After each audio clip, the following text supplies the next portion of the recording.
Hi guys, you can see the fuel circuit diagram. This is showing a deadhead circuit. In my car, I recently did this fuel system upgrade to change from deadhead to bypass style to reduce pump stress, fuel pump stress, vapor pockets, and warmer fuel, all of which we don't want. So I decided to upgrade my fuel system, and there's a few more benefits that I got along the way that we will talk about at the end.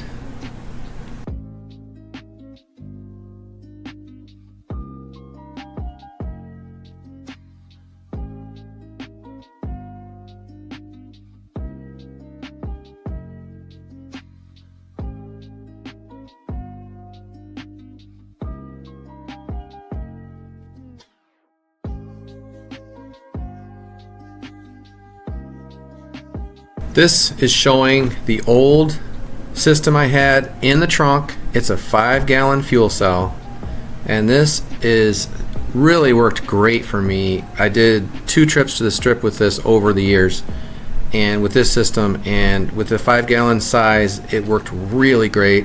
For a quarter-mile blast, including burnout, I would be assured that I would have enough fuel for that, and then I would refill it with a fuel can in between runs. However, I needed to change. Again, over the years, I learned the hard way that towing the car to the track just is a real hassle, especially when you rent a trailer.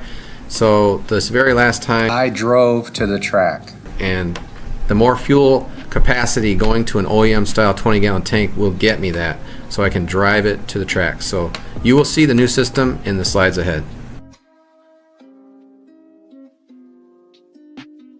This is the old system underneath the trunk.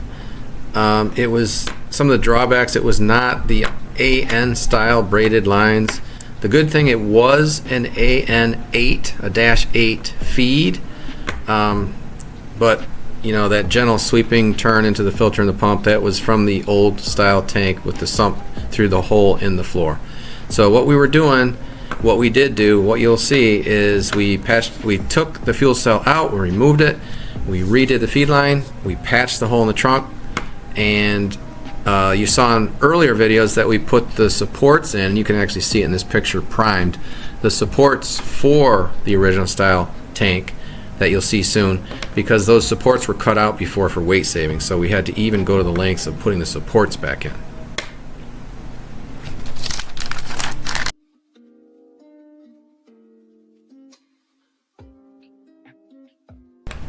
So here is the fuel circuit diagram for the more desirable bypass style. These are used commonly with fuel injection for a regular passenger car, not usually with carburetors, but again, I am trying to gain some benefit out of having this. Better circulation, cooler fuel, less vapor. I had to run 15 feet of line through the frame in order to have this return line that you see in the bottom of this diagram. I also had to buy a new fuel regulator and hook that up. Again, more circulation, less pump stress. The regulator is not trying to control pressure against the pump, stacking and backing up the pump and causing potentially air, vapor, etc.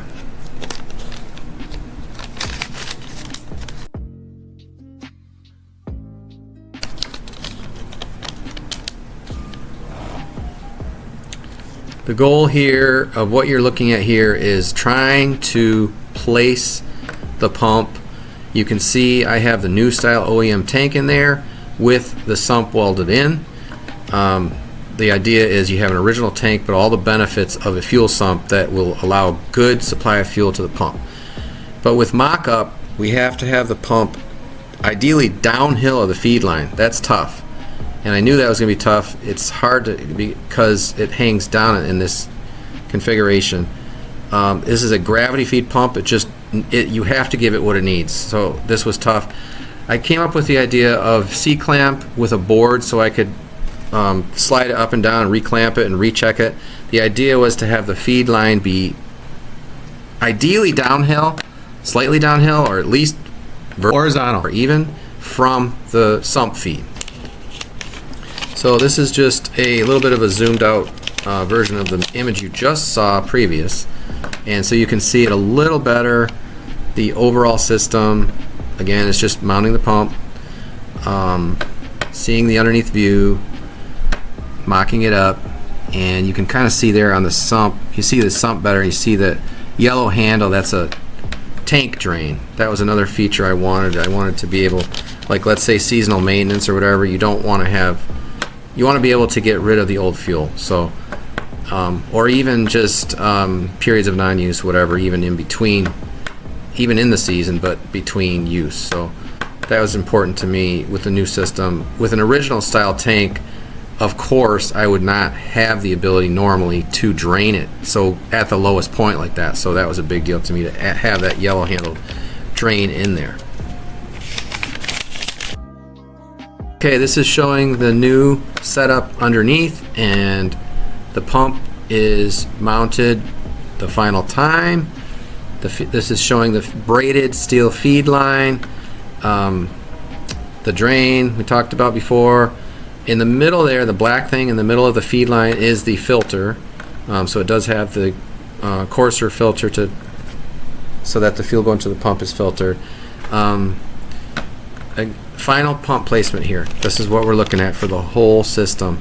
And then it goes ahead with the same, we were able to tap into the same -8 line going forward. We'll talk in the next one about the return line.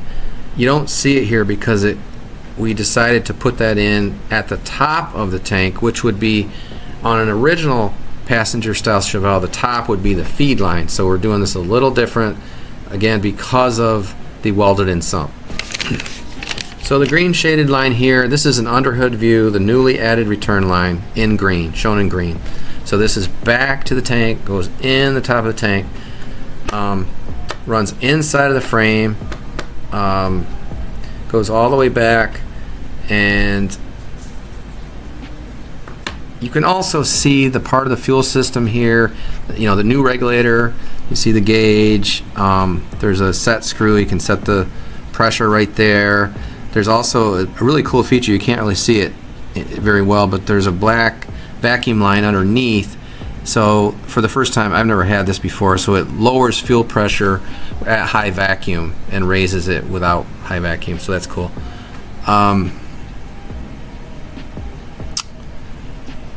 Plus it also shows the feed to the carb. I had to redo the lines to the carb for the dual feed. So just to do a recap here, the reasons that I upgraded, I made myself a list. I always forget these if I don't think about it, but more fuel tank capacity so I can drive the car to the racetrack instead of running a trailer. More trunk space so I can put my tools and my drag radials and stuff in the trunk. It's a huge trunk, by the way, even though it's an intermediate size Chevy. Having the return style system for more fuel circulation and all the benefits of that. Having an original style fuel gauge sending unit. So I'm reinstating a fuel gauge, so surprise, I get to be able to know how much fuel is in the tank. Yay. Haven't not had that capability. Then the final thing is a better tank vent. My old vent was a little K&N style filter like you'd have on a go-kart or something. Now I'm going to have a closed tank with charcoal and a drain, stuff like that. So I have an attached garage that will help with reducing fuel smell. So if you're still there, thanks for hanging into this whole thing, guys. It's been quite a while, I think possibly over a year, I don't know, I'll have to do the math. Been quite a while since I've had a video of this, and this will hopefully catch you up to speed where I've been doing.